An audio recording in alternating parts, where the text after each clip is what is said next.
Good and safe day, everyone. So, the task that was given to us is to report about the industrial toxicology. Industrial toxicology is the branch of toxicology that focuses on identification, assessment, and management of chemical, biological, and physical hazard in the workplace. It involves studying the adverse effects of various substances on human health, especially those encountered in the industrial settings, wherein everyone is exposed on or off job to a variety of chemical substances, wherein most do not present at a hazard under ordinary circumstances, but they all have the potentials for being injurious at some sufficiently high concentrations and level of exposure.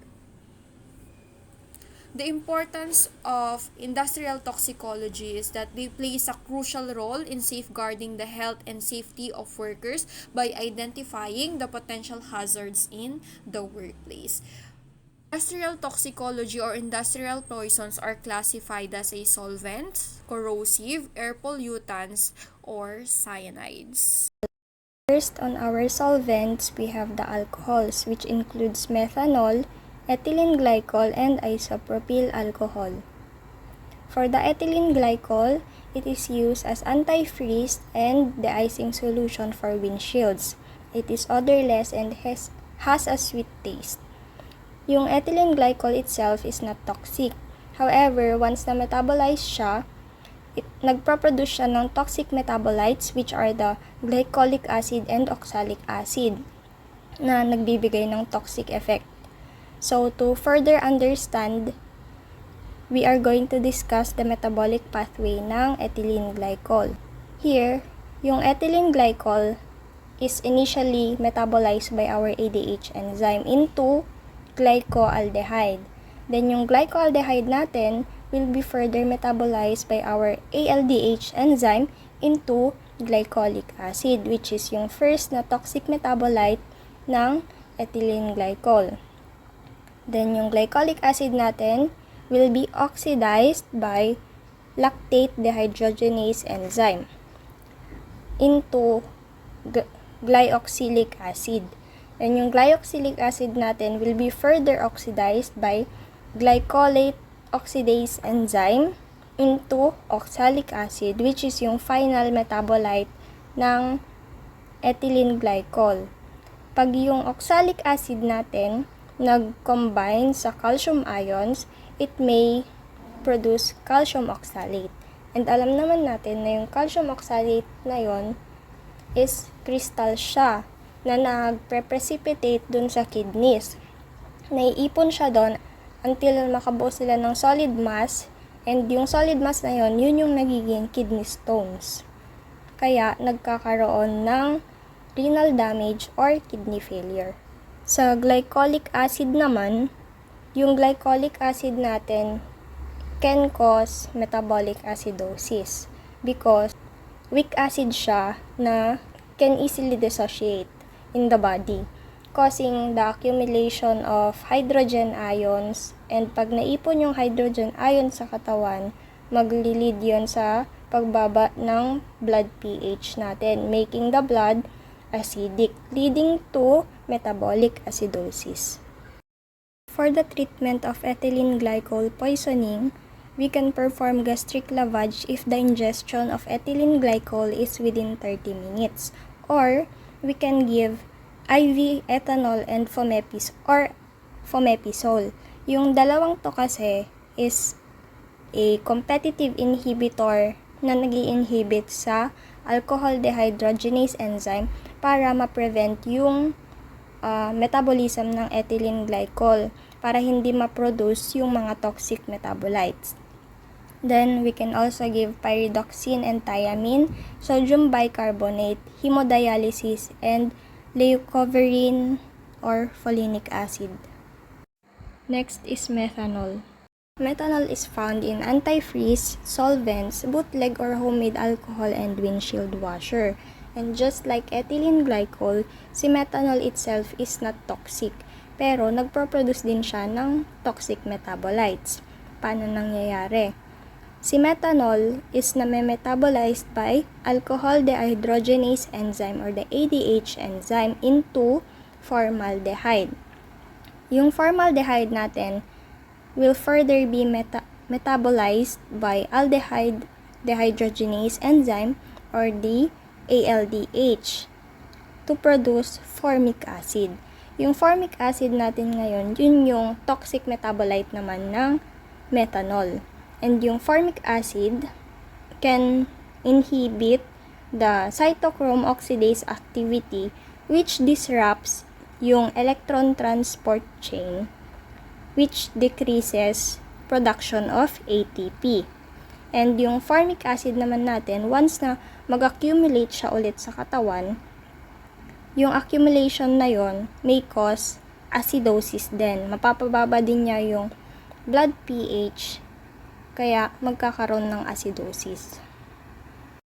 So, aside from the decreased cytochrome oxidase activity and metabolic acidosis, methanol may also cause visual disturbances or blindness. For the treatment of methanol poisoning, we can give IV ethanol and fomepizole then to inhibit the metabolism of methanol, parang yung sa ethylene glycol. We can also give folic acid and sodium bicarbonate tas i-perform yung hemodialysis para matanggal yung ethanol sa bloodstream. Next is formaldehyde. Na-discuss na natin kanina na metabolite ng methanol si formaldehyde.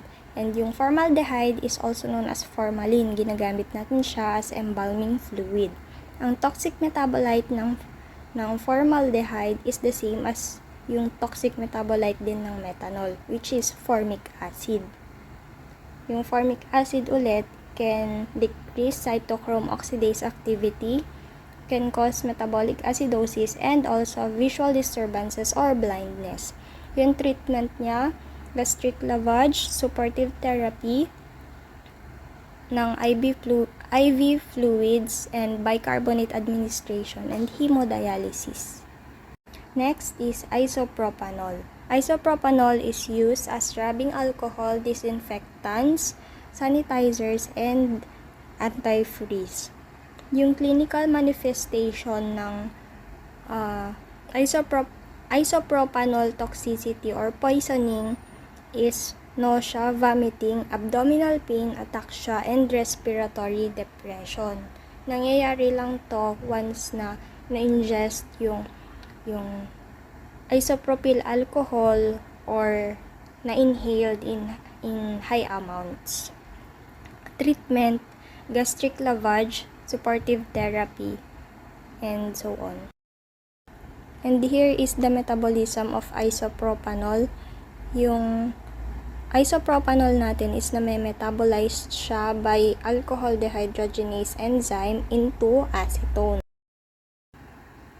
So, yung acetone naman, ginagamit siya for nail polish remover, airplane glue, varnish, and rubber cement. And once na ma-ingest or ma-inhaled ang high amounts ng acetone, it may cause CNS depression and eye and skin irritation. And there is no specific antidote for acetone toxicity. So moving on to our hydrocarbon as our industrial poisonous solvents, we have the benzene and the carbon tetrahydrochloride, since they are the most or the highly toxic hydrocarbon compounds. So i-discuss natin yan further for the next pages.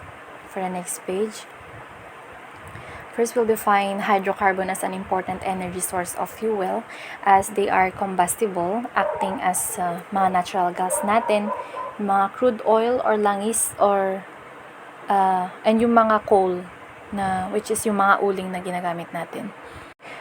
For the mode of transmission naman, ma-acquire natin ito through aspiration, which involves withdrawing of substances through needles, or di kaya naman inhalation or accidental breathing in sa mga fluids or yung mga pagkain na contaminated na. So it can be classified into aromatic hydrocarbon and halogenated hydrocarbon. So next page, we have aromatic hydrocarbon. So they are nonpolar and non-reactive, and mostly they are used in manufacturing fuels, pesticides, mga pintura and detergents. And example of aromatic hydrocarbon, we have the benzene. So benzene is a colorless liquid with the sweet odor and is used to make plastics and synthetic fibers. Example na lang is yung mga styrofoam and yung mga nylons na nagagamit natin. So our benzene is very flammable and it can be ignited by heat and flame, and of course kapag nasunog kasi ito, it can produce toxic gases. So ginagamit siya as a solvent before, however it was discontinued kasi nga it's very highly toxic as it contains the carcinogenic properties din na nakaka-cause ng cancer. So hindi na siya ginagamit ngayon. So next page, for the mechanism of toxicity, there is the formation of oxygen radicals which generates oxidative stress and results to damage of organs and tissues. So since yung benzene natin is a carcinogenic compound, they mimics radiation, meaning it has this radiomimetic effect wherein, di ba yung radiation natin, or yung radiation has the energy to destroy or damage our DNA in the long term, and this causes cancer. So with this effect, itong benzene natin, they are more likely to induce neoplasia or yung abnormal growth of cells sa katawan natin. And that scenario indicates the formation of oxygen radicals, which is the major cause of benzene toxicity. And that is responsible in generating the oxidative stress, which is itong oxidative stress naman natin is ito yung, or this causes damage sa organs and tissue natin. Of course, for the toxicity, we have the blood dyscrasia, the anemia, leukemia, and the bone marrow and suppression and the cancer for the long-term exposure. And for the acute exposure naman, we have the CNS depression and the arrhythmias. Next page. Sa ating halogenated hydrocarbon naman, or the halocarbons, these are chemicals used as degreaser or for cleaning. Ibig sabihin, panlinis lang sila, and they are used to remove grease, oil, or yung mga contamination. So, for its mechanism of toxicity, is metabolized by an enzyme to highly reactive trichloromethyl free radical, which causes damage through lipid peroxidation. So, for instance, pag na-expose yung isang tao sa carbon tetrahydrochloride, they start to metabolize pag pumasok sila sa liver natin. And in our liver kasi, we have there the P450 enzyme, which is responsible sa pag-breakdown ng CCl4 into CCl3 or the carbon trihydrochloride. So this CCl3 is the trichloromethyl free radical, meaning sila yung mga unstable molecules consisting one unpaired electron. And since may unpaired electron sila, kailangan nilang magnakaw ng electron from other parts of our body in order for them to become evenly. Kaya ang nangyayari, they attack other parts of the body para makakuha ng electron. So from the liver, that free radicals will enter our endoplasmic reticulum and steal electron from our lipids, and that causes lipid peroxidation. And that peroxidation can result to a breaking down or damage sa liver natin. That's why for the toxicity, we have the hepatotoxicity kapag long-term exposure, and for the acute exposure naman is headache, weakness, and vomiting. Next page. For the treatment of hydrocarbon toxicity, we have mineral oil. This is to increase viscosity and decrease the risk of aspiration. Also, the oxygen support or oxygen therapy, and the B2 agonist example is yung albuterol. Poisons, corrosives, acids, and bases. So for corrosives, we have alkalis or bases that can cause liquefaction necrosis, and acids that can cause coagulation necrosis. For the treatment, we have dilutional therapy. So what is corrosives? Corrosives are chemicals that cause rapid destruction of tissue at the site of contact and are potentially some of the most hazardous chemicals encountered in the laboratory. In short, corrosives cause destruction of living tissues. which has two types, acids and alkalis. For acids, it causes coagulative necrosis. It is less perforation and the spread of acid is limited. While sa alkali naman, it causes liquefaction necrosis. It is more perforation and the spread of acid is wide and more dangerous. So, for acids, we have inorganic or mineral acids. Example is sulfuric acid. And for organic, example are oxalic acid, acetic acid, and formic acid. For sulfuric acid, synonym are oil of vitriol and oleum. Properties are heavy, colorless, hypogroscopic, and non-fuming. Uses in batteries, industries, drain or toilet bowl cleaners, vitriolage, and the fatal dose is 20 to 30 ml. Toxicokinetics, no absorption.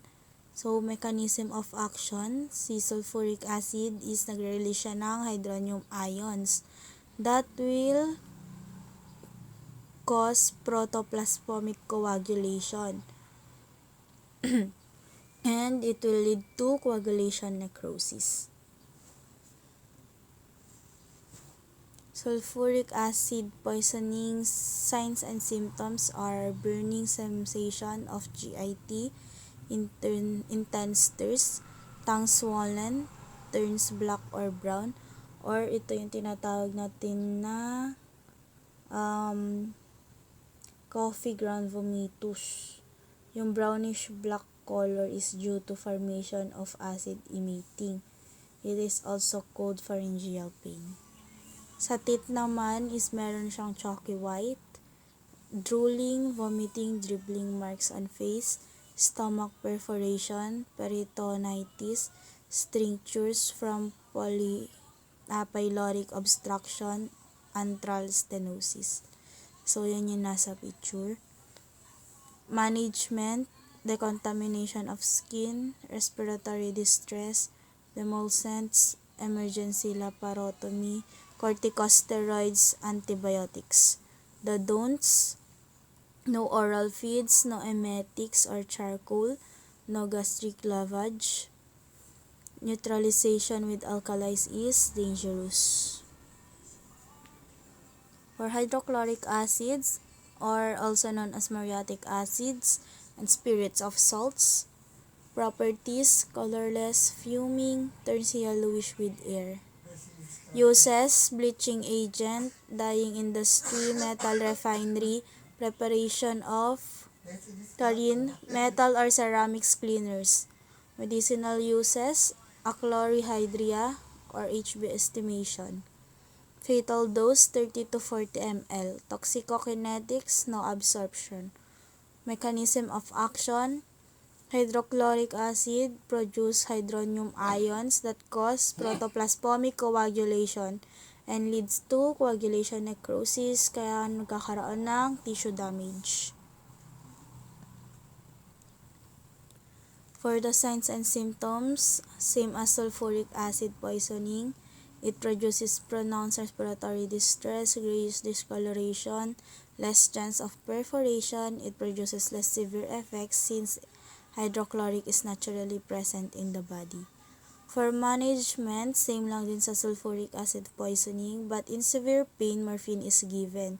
Sa eye injury naman, a fraction of eyelids plus prolonged irrigation with normal saline or lactated ginger solution, 15 to 30 minutes, gaya nung nasa picture. And for regular follow-up for strictures, stenosis, if present, dilatation oreosophagogastrotomyton. Next is nitric acid. Synonym is aqua fortis and red spirit of nitre. Physical properties, colorless, yellow fuming liquid. Yung nitric acid kasi combined with tyrosine, magpaproduce ng picric acid. And yung reaction niya is tinatawag na centroprotic reaction. So, choking odor, dissolves all metals except platinum and antimony. Uses in engraving, electroplanting, goldsmith aquaregia, and fertilizers. Medicinal uses, acrohydria and HB estimation. Fatal dose 20 to 30 ml. Toxicokinetics, absorptions negligible. For mechanism of action, nitric acids reacts with protein and organic matter to produce tinitrophenol. Then, it liberates nitrogen monoxide at pag nangyari yun na mag-form ng xanthroprotein. Then, it will produce yellow discoloration of skin or yung tinatawag natin coagulation of tissue proteins. Then, it will lead to produce coagulation necrosis. So, for the signs of symptoms, teeth turns yellow, respiratory tract naman is coughing, rhinorrhea, and dyspnea. For abdomen, distension due to gas formation, less perforation, oliguria with gas and antibodies. For therapy, same as sulfuric acid poisoning, pero the respiratory tract should be more secured. And let's move on to alkalis. Example include ammonia, ammonium hydroxide, paint, oil, or refrigerant are the examples. Then sa ammonium bisulfate, fertilizers, sodium hydroxide, yung drain or overcleaner, sodium carbonate, yung household cleaning agent or detergent,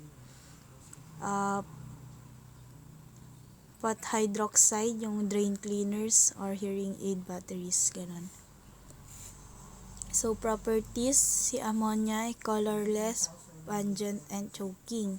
Si alkalis naman is white powder, odorless solution. Fatal dose for ammonia, 15 to 20 ml. For pot carbonate, 15 gram. And for sodium pot hydroxide is 5 grams. For sodium carbonate naman is 5 grams din. Toxicokinetics, no absorption. Signs and symptoms for skin, grayish, soapy, necrose, cold, and clammy. For esophagus, dysphagia, vomiting, drooling, and hemostasis. For GI, corrosion produce red-brown appearance, grayish pseudomembrane forms, burning sensation, acrid, soapy, and nauseous taste. For mechanism of action naman, hydroxide ion saponifies FAs of cell membrane. Then it will lead to protein disruption or solubilization. Then magkakaroon ng liquefaction necrosis for further penetration of alkali.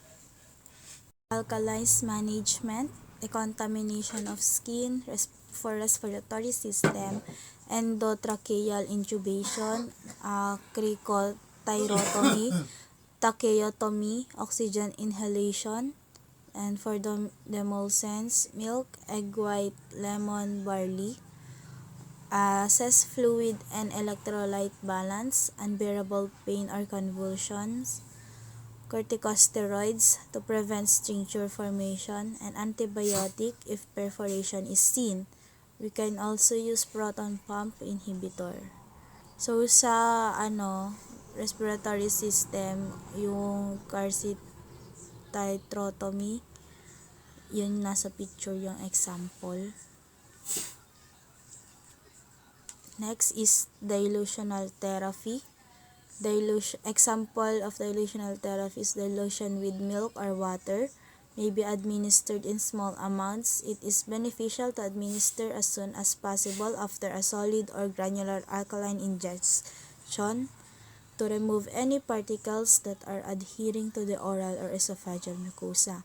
So remember, dilution should be avoided if patients have nausea, drooling, stridor, or abdominal distension. And here we have cyanide.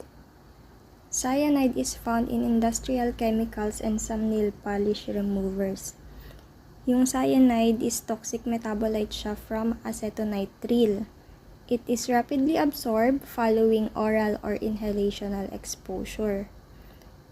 Tong cyanide, nagkakos siya ng toxic effect sa pamamagitan ng pag-bind sa cytochrome C oxidase, which is yun yung key enzyme complex ng electron transport chain of mitochondria.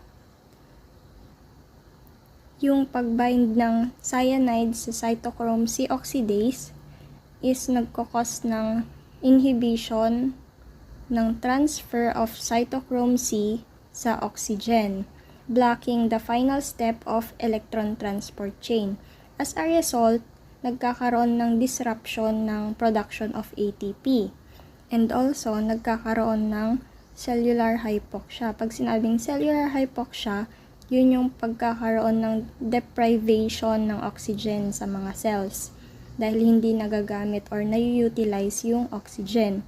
In response, they switch to anaerobic metabolism, leading to increased production of lactic acid in our body. And yun yung nagkakos ng metabolic acidosis. And without ATP, yung cellular function ay nag-i-stop, leading to cell death or apoptosis, which may affect various organs and tissues in our body. To sum it up, yung cyanide natin nagkakos ng hypoxia, metabolic acidosis, cellular dysfunction, and pwede rin mag-cause ng death. For the treatment of cyanide poisoning, meron tayong cyanide antidote package, which consists of 3 major components, yung amyl nitrite inhalant, sodium nitrite, and sodium thiosulfate solution. And sa pag-detect ng cyanide, ginagamit natin ang Lee Jones test. Industrial poisons also includes air pollutants such as carbon monoxide, nitrogen oxide, sulfur oxide, ozone, hydrocarbon, and asbestos. In carbon monoxide is an odorless, colorless, and tasteless but dangerous gas. Carbon monoxide is produced when fuels such as gasoline, natural gas, oil, kerosene, wood, or charcoal are burned. This combustion process releases carbon monoxide into the air. Toxicokinetics of carbon monoxide. Absorption of inhaled carbon monoxide occurs in the gas exchange region of the respiratory tract following inhalation. After absorption, methylene chloride is metabolized in the liver to carbon monoxide. The carbon monoxide toxicity is primarily mediated through hypoxic pathways whereby carbon monoxide molecules displace oxygen and bind to hemoglobin to form carboxyhemoglobin. The concentration of carboxyhemoglobin increases with concentration and duration of exposure. The effects of carbon monoxide on humans. The first one is it causes harmful effect by reducing oxygen delivery to body organ. In extremely high level, it can cause death. Carbon monoxide's affinity for hemoglobin is 240 to 270 times greater than oxygen, and fetal hemoglobin has higher affinity for carbon monoxide, so it competes with oxygen to bind irreversibly with hemoglobin. Next, by this exposure to it reduces the oxygen carrying capacity of the blood to the heart, brain, and other organs. The last one deprives body of oxygen, causing headaches, fatigue, myocardial infarction, and impaired vision. Here are the sources of the carbon monoxide. The first one is the car left running in attached garage, portable generators, corroded or disconnected water heater vent pipe, portable kerosene or gas heaters, crack or loose furnace exchanger, improperly installed kitchen range or vent, operating a grill indoors or in garage, and the last one is gas or wood burning fireplace. Next, we have the nitrogen oxide. The term nitrogen oxides describe a mixture of nitric oxide and nitrogen dioxide, which are gases produced from natural sources, motor vehicles, and other fuel burning processes. Nitrogen oxides are a group of gases that are composed of nitrogen and oxygen. Two of the most toxicologically significant compounds are nitric oxide and the nitrogen dioxide. These gases are produced from several sources, both natural and man-made. Nitric oxide is colorless and is oxidized in the atmosphere to form nitrogen dioxide. Once it is released into the atmosphere, it reacts with oxygen to form nitrogen dioxide. Nitrogen dioxide is a colorless gas that is byproduct of combustion in engines and power plants. The toxicokinetics of nitrogen oxide. Breathing high levels of nitrogen oxides can cause rapid burning, spasms, and swelling of tissues in the throat and upper respiratory tract. Reduced oxygenation of body tissues, a buildup of fluid in your lungs, and death.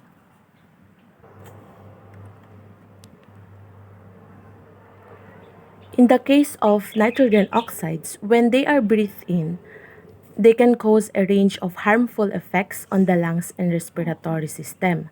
High levels of these gases can lead to rapid burning, spasms, and swelling. They can also reduce the amount of oxygen that reaches your body tissues, which can lead to a condition called hypoxia.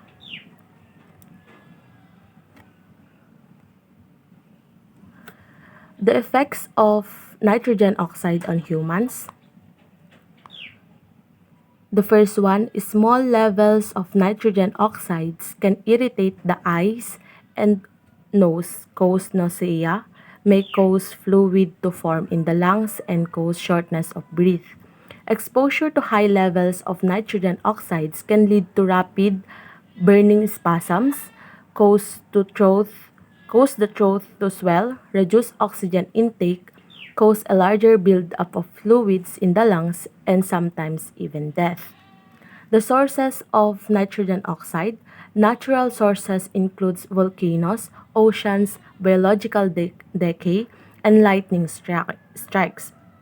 Human activities add another 24 million tons of nitrogen oxides to our atmosphere annually. The treatment of nitrogen oxide poisoning. There is no antidote for nitrogen oxide poisoning. Treatment for exposure usually involves giving the patient oxygen and medication to make breathing easier. Next, we have the sulfur oxide.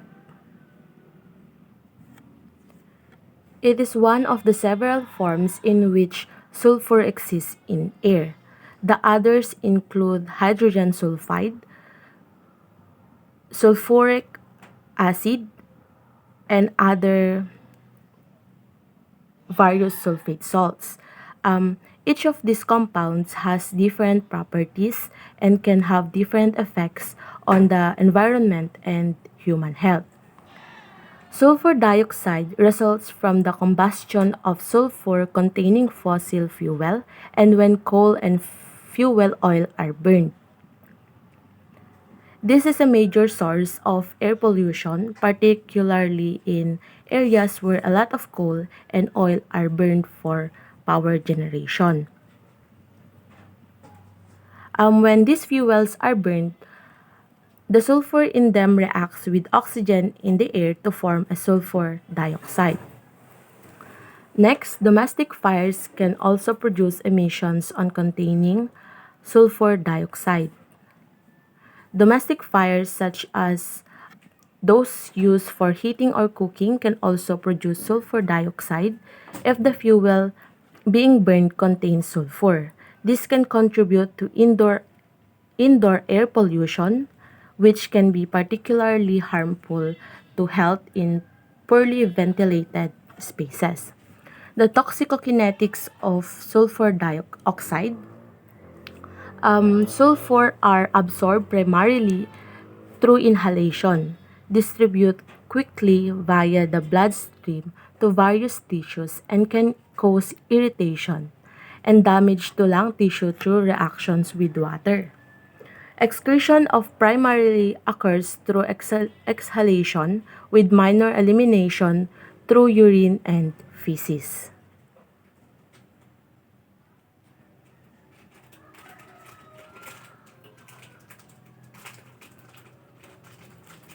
The effects of sulfur oxide, particularly the sulfur dioxide on humans. The first one, inhaled sulfur dioxide quickly dissolves with moisture on the lining of the lungs and nose, burning the mucous membranes. This is clear to anyone who accidentally inhales the smoke from a match being struck. Next, chronic or long-term exposure to high levels of sulfur dioxide leads to breathing problems and respiratory illnesses such as asthma, bronchitis, as well as heart diseases. Children tend to more vulnerable due to less developed lungs. So the sources of sulfur dioxide or the sulfur oxide, volcanoes are a natural source of sulfur oxides in the atmosphere. But 99% of the sulfur dioxide in the atmosphere comes from human activity. When coal and oil burn, the sulfur in them combines with oxygen in the air to make sulfur oxides. The treatment, there is no antidote for sulfur dioxide poisoning. Treated asymptomatically with oxygen supplementation, bronchodilators, and intubation in severe cases. For ozone, ozone is from water and air purification devices as well as arc welding. Galing siya sa mga aircons, air purifiers, mga ganon. And yung clinical representation niya ay nagva-vary depending sa exposure. Pag acute ang exposure, it may cause irritation and dryness of mucous membranes. Pag chronic naman, it may lead to emphysema, bronchitis, bronchiolitis, and pulmonary fibrosis. And yung treatment niya is to isolate the patient from toxic environment and to give hyperbaric oxygen therapy. For hydrocarbons naman, na-discuss na natin siya kanina. It is sourced from industrial and cleaning solvents. Commonly used hydrocarbons, yung benzene, toluene, and carbon tetrahydrochloride. And yung clinical presentation ng hydrocarbon toxicity or poisoning is CNS depression, which includes nausea, vertigo, headache, and coma. And yung treatment niya is supportive therapy measure. We have the asbestos, wherein asbestos are used in building materials and home, wherein these are atmospheric particulate that causes asbestosis, or also known as the chronic fibrosis of lung parenchyma, wherein the symptoms includes hearing crackling sounds, clapped fingers, and coughing up blood. Now, paano nga ba nagkakaroon ng tao ng asbestos? Kasi before, di ba ginagamit siya in building materials. But now, they have been banned for use in construction kasi if a material or construction is damaged or broken, the fibers become airborne, which is yun yung nalalanghap yun yung nalalanghap ng mga tao, which lead to toxicity. Wherein the toxicity may lead to lung cancer. Wherein si fiber po kasi, yung fiber na meron sa asbestos is papasok siya sa lungs na once na malanghap yung fiber na galing sa asbestos, papasok siya lang na magkakos po ng inflammations in the alveoli or also known as the cell linings of the lung. It could be also in the lining of a heart or kidney. Now, due to the too much exposure, sa tagal ng lagi-lagi or sa tagal mo nang nalalanghap yung fiber, magkakos na siya, yung inflammation, magkakos na ngayon ng scars of tissue which stop them from working properly. Wherein yung once nagkaroon na ng scar sa tissue and then nagkaroon na ng scar sa tissue, stop working properly, doon na nag-create ng breathing problem like emphysema, asthma attack, and also COPD.